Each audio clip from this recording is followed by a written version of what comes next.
But now let's move to Formula One and someone who just wants to see if he can chase it up and win the F1 championship this year is Lewis Hamilton. I mean, we know Montreal circuit happens to be one of his best, and he conquered it again.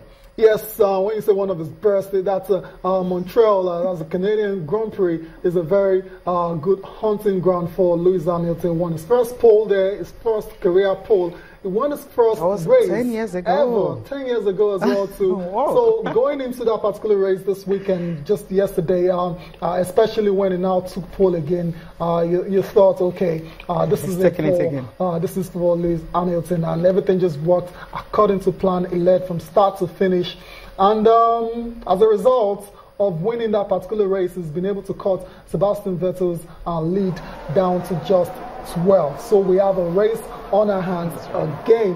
For Sebastian Vettel, very unlucky on the day because Max Verstappen did what he normally does and, you know, initiated a contact and Vettel lost his front wing and he had to go into for a change, and by the time he came out, he was Hamilton was gone already. Exactly, was so out of sight already.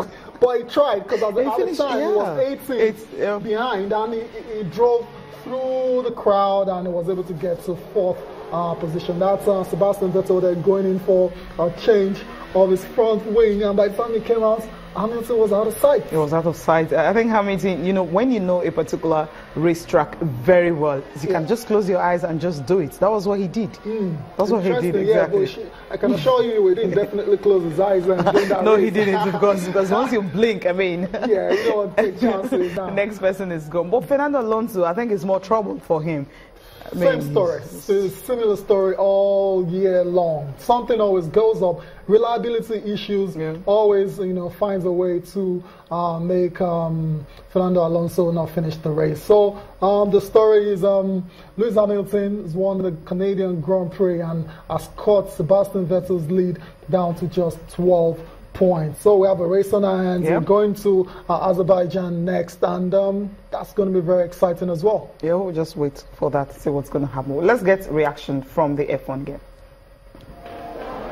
I had my first pole here, I had my first win here 10 years ago, so to repeat it this weekend is incredibly special, and I know I really have to thank my team who made this possible. The guys back at the factory have worked so hard to really fix what we had in the last race, to bring it here and really give it to the Ferraris.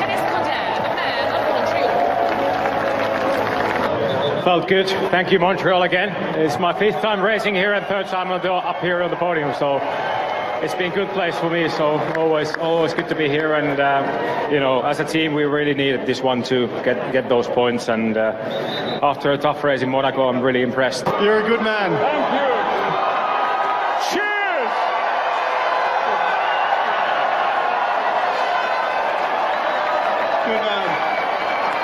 Today I only had fun when I saw the checkered flag. It was really? Why was that? It was tough. I was defending the whole race, and we weren't that quick, to be honest, and I had pressure, so I couldn't afford to do any mistakes, and it was getting quite hot, so concentration was being tested, but it was a lot of fun, so I enjoyed it, and it's awesome to be on the podium here. The fans, as Lewis said, it's awesome. It's amazing.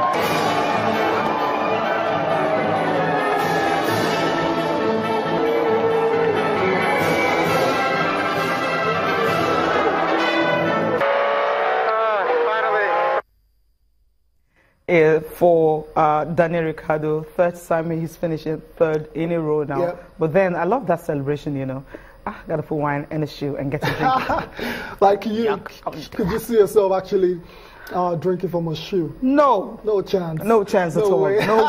No way. It's not going to happen. No way. I won't do it to mine. I won't drink from my own shoe. From my own shoe. Someone else's shoe. Yeah, I can't do that. Okay, but then that's the beauty of the game, of the race. So, let's not forget about Bottas as well, too. Finishing second. And giving Mercedes 1-2. So that's a good one. That's it. So that's it for Formula One now. Let's move on now and talk about the French Open. And there's only one guy that's grabbing all the headlines. His name is Rafael Nadal, the king of clay, undisputed. And against Stan Wawrinka yesterday, some people expected a very competitive match, but not me, because with the way Nadal has been playing all season on clay, I just thought stopping him was almost impossible, and it proved me totally correct by he lost 35 games in all. In how many matches? 7 matches? In 7 matches. Incredible. That's incredible. Stuff. I mean, it's the 3rd time he's actually doing it. Remember the first time, 2008 and all that, when he started with it and all. But if you check Rafael Nadal over the years, I mean, this an athlete that have actually evolved over time. He won it in a row at a time. Okay, the only time he hasn't won the French Open since he started winning it was actually, the only time he hasn't won it was, when was that? 2015 and 2016. Why? Because he was injured. Was 2014. Yeah. And he won like in a row and all that. But right now you're having Nadal being back again. But I think, well, we have a lot of things in our hands. Yeah, it's good to see him back. I mean, this is his surface, and he's already the greatest of all time when it comes to clay. But like I said, he's had injury worries, a lot of physical problems in the past few years. We haven't seen his best. But the Nadal we've seen in the last couple of weeks now looks like a Nadal that is even a lot better than the Nadal we knew, from 2005 when he started to dominate the French Open. I said that final was not competitive at all. It was one way, one-sided all through. Stan Wawrinka stood no chance. He ended 6-2, 6-3, 6-1.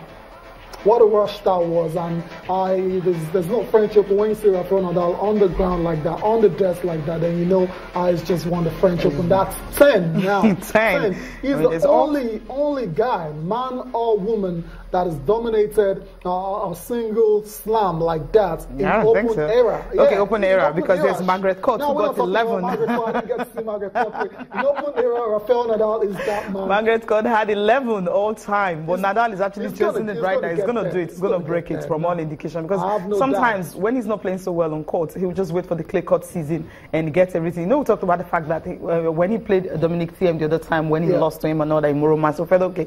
This guy felt okay. He has won 3 titles on the bounce. Just go and rest and everything. But now he is there right now. For him, well, congratulations. More to come, I guess. Rafael Nadal is just remarkable. And we're talking about the most titles, at a Grand Slam in Open era. Rafael Nadal sits at top of that pile now. He's won 10 French Open titles. And the only person next to him is Martina Navratilova, who's the 1-9 Wimbledon. The likes of Roger Federer, Steffi Graf, Pete Sampras, and Serena Williams. They've all, dominated different surfaces. And funny enough, exactly, Wimbledon. And it's only Serena Williams who've dominated 2, Wimbledon and Australian Open, 7-7 in all. But if you look at these great guys, I mean, Nadal is just up there, because he's definitely going to get more. With Roger Federer, get more. I don't think we'll find out. Find out. Roger Federer. Next, we go to the grass court. Okay, let's see. And after that particular win and tribute, poured in from all over the world, from different sports. Karim Benzema, footballer for Real Madrid, obviously. Nadal is a fan of Real as well too. And that's one coming from his greatest rival. Simply incredible. Yeah. Rafael equals 10. That's a great one. Amazing. He himself was amazed. He knew he was going to do it. That's why he told him after the hard court, he said, look, your time will come. Yeah. Just wait. And that's his time. I mean, Federer knew what a lot of people knew, basically. And that's check the list. I mean, he's just second behind Roger Federer, who had 18. So Rafael Nadal on 15 right now, surpassing Pete Sampras. Djokovic, the way he's playing, well, who knows if he's going to get somewhere. I don't know, it's going to be hard. You know what, go for a break now. We'll come back, would be looking at one man. Usain Bolt. I mean, Jamaicans will definitely miss him.